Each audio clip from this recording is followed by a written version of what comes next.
Who doesn't love a Discord episode?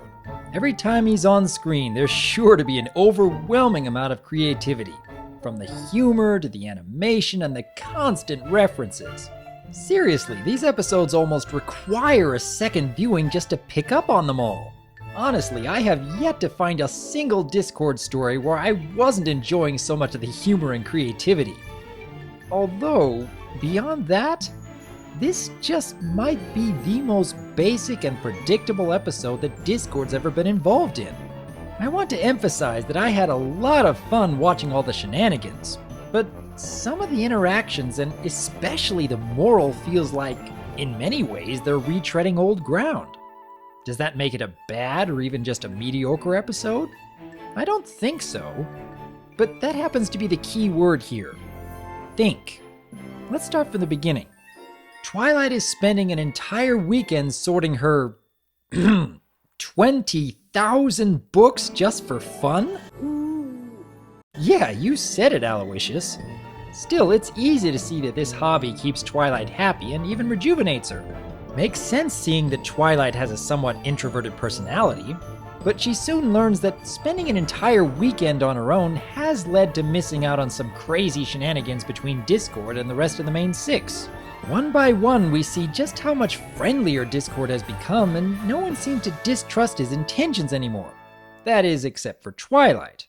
And really, most everyone watching this episode can rather easily predict every step of this story almost from the get-go. Twilight starts denying her feelings pretty early on, and there were more than a couple moments where Discord is not being quite as subtle as he really could be.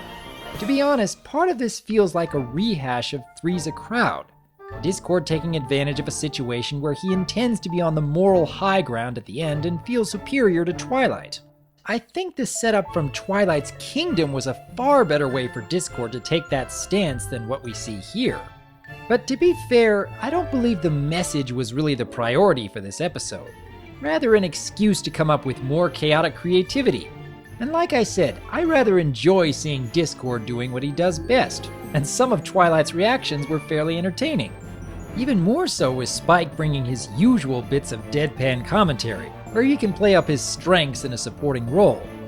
However, I worry that the MLP staff are starting to use Discord as more of an excuse for creative animation rather than telling a great story. I didn't mind it all that much here, as I was laughing a lot during my first viewing. It's just, I could see this sort of setup becoming more of a hindrance than a help if the writers keep relying on this excuse in future seasons. But for now, this most certainly doesn't make a bad or even mediocre episode, and it's probably just my tendency to overthink things. After all, who wouldn't enjoy seeing Pinky talking about time travel while dressed as Marty McFly? And who didn't think that Discord dressed up as Doc Brown later on just so they could complete the joke?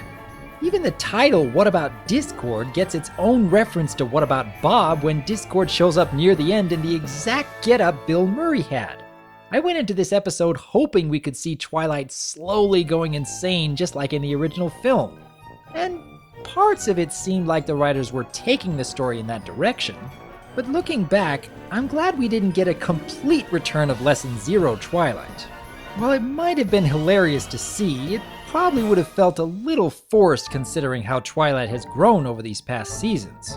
Both the story and the moral, though, just didn't feel very innovative. There wasn't all that much to make me think alongside the entertaining shenanigans. And honestly, there could have been with just a few minor changes. The lesson of it's okay to feel jealous was good enough, I guess. But with the setup of Twilight wanting to spend an entire weekend just to rejuvenate herself and then losing all that happy energy when she discovers what she missed out on, that actually could have led up to a lesson about opportunity cost and finding more ways to improve your talents rather than just holding up into yourself, so to speak. I mean, replace shelving books with playing video games? And there was actually some potential to cover a lesson that hasn't really been touched on in the series as of yet. I don't know. Maybe it's just my own personal experiences and preferences shining through here, but at least that sort of moral would have left more of an impression on the audience, especially for a community with a more introverted majority. What do you think? Did the story and the message leave more or less of an impression on you? Are you hoping for more Discord episodes with this sort of setup? What was your favorite standout moment, if you can even choose one? I would like to hear your thoughts on What About Discord, and here's looking forward to all the inevitable fan art that follows such a creative, chaotic episode. I'm Dr. Wolf, and I look forward to hearing from you. And so I recently sat down with Dr. Wolf, who has the most soothing voice since Bob Ross. You see, we were all at Sweet Apple Acres, and I ended up turning the trees into the most... Oh, who am I kidding?